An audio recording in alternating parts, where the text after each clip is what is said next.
Friend, वर्षा गृहिणी स्पेशलमध्ये तुमचं स्वागत आहे। तर आज मी बनवणार आहे एकदम सोप्या पद्धतीत ज्वारीची भाकर। तर त्याच्यासाठी मी हे ज्वारीचं पीठ घेतलेलं आहे, ते गाळून घेत आहे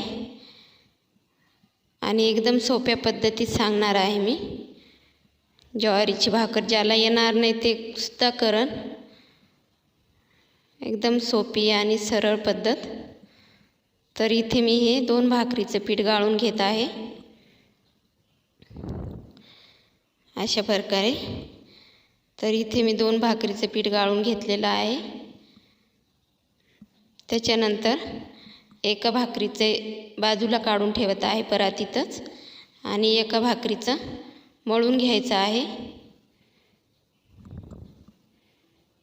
तर त्याच्यासाठी मी थंड्या पाण्याचाच वापर करणार आहे। कोणी म्हणतं गरम पाणीच टाकावं लागतं भाकरीत, असं काही नाही, थंड्या पाण्याचाच वापर करणार आहे। आणि आमच्याकडं ज्वारीच्या भाकरीत मीठ वगैरे काही टाकत नाही आहे, म्हणून मी काय मीठ टाकलं नाही आहे। तुम्हाला लागत असेल तर तुम्ही टाकू शकता। आणि अशा प्रकारे थोडं थोडं पाणी घालून याला मळून घ्यायचं आहे अशा प्रकारे,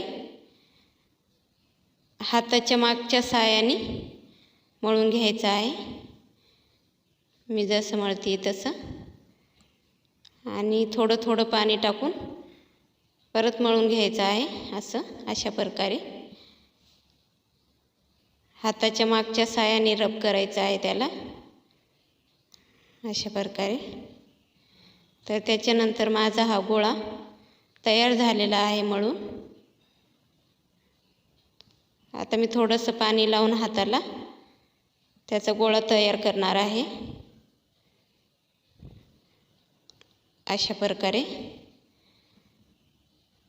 तर तुम्ही हातावर घेऊन सुद्धा तयार करू शकता त्याचा गोळा, असा नसन येत, मला असा येतो म्हणून मी अशा प्रकारे करते।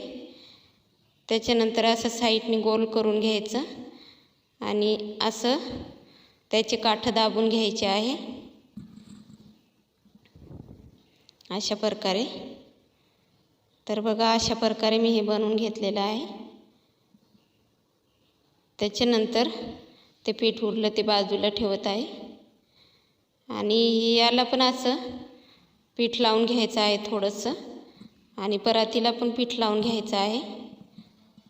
त्याच्यानंतर अशा प्रकारे टाकायची आहे आणि अशी हाताने थापटायची आहे। पहिले आपल्याला हाताच्या मागच्या बाजूने थापायची आहे, त्याच्यानंतर बोटाच्या साहाय्याने दाबायचं आहे त्याची काठ अशा प्रकारे।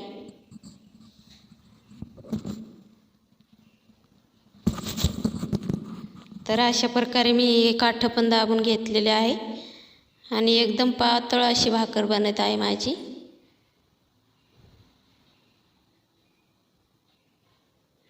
हे बघा,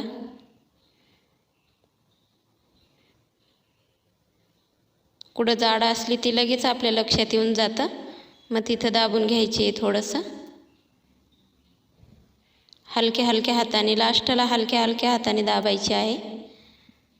आणि अशा दुसऱ्या हाताच्या सपोर्टाने त्याला उचलून दोन्ही हात लावून अशी आल्हादी आपल्याला तव्यावर टाकायची आहे।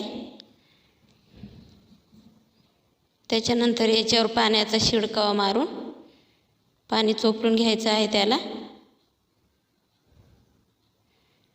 एकदम असं सॉफ्ट, जेणेकरून कुठंच कोरडं नाही राहिलं पाहिजे। हे बघा, असं पाणी लावून झालेलं आहे माझं। तर या बाजूने भाजून घेतल्याच्या नंतर पलटी मारायची आहे। पहिले तव्याला काठाने बघायचं आहे भाजली का, त्याच्यानंतरच पलटी मारायची आहे। तर बघा, माझी भाकर अशी छानशी मोकळी झालेली आहे, आणि अशा प्रकारे त्याला पलटी मारायची आहे। आता मी त्या भाकरीला पहिले या बाजूने पूर्ण भाजून घ्यायचं आहे, त्याच्यानंतरच तिला पलटी मारायची आहे। नाहीतर तर असं पलटी मारली तर मग ती फुगणार नाही भाकर तुमची। पहिले ही पूर्ण बाजू भाजून घ्यायची आहे अशा प्रकारे। ही काही ज्वारीची याची गव्हाची भाकर असली ना, चपाती, तर आपण पलटी मारू शकतो बार बार इकडून इकडून। याला तसं नसतं, तर बघा माझी छानशी भाजत आहे तिकडची बाजू. थोड्या टायमाने पलटून बघायची आहे भाजली का कसं, नाही तर करपून जाते म्हणजे जळून जाते. आणि याचे काठा असे कच्चे येतं ते भाजून घ्यायचे आहे उलथणीच्या साहाय्याने किंवा बोटाच्या साहाय्याने. तर ही बाजू आता माझी छानशी भाजलेली आहे. थोडंसं इथं कच्चं आहे.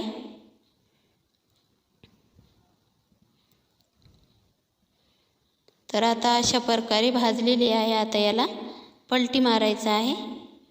तर बघा छानशी आजी माझी ही बाजू चांगली भाजून गेलेली आहे. आणि दुसऱ्या बाजूला आल्लादी तव्यावर टाकून द्यायची आहे. तर बघा कशी छानशी अशी फुगत आहे माझी भाकरी. एकदम सोपी पद्धत असती, काही अवघड बिवघड नसतं. कोणाला येत नाही ज्वारीची भाकर मग म्हणतात लयच अवघड असती, असं काही नाही. एकदम सोपी पद्धत मी सांगितली आहे तुम्हाला. या पद्धतीने जर केली तर तुम्हाला सुद्धा वाटेल का काहीच अवघड नाही आहे. तर बघा छानशी अशी भाकर माझी फुगलेली आहे.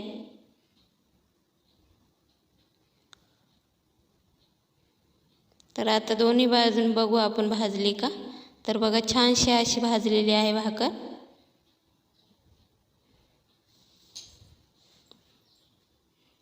थोडं कच्चं असलं का या असं उलथणीच्या साहाय्याने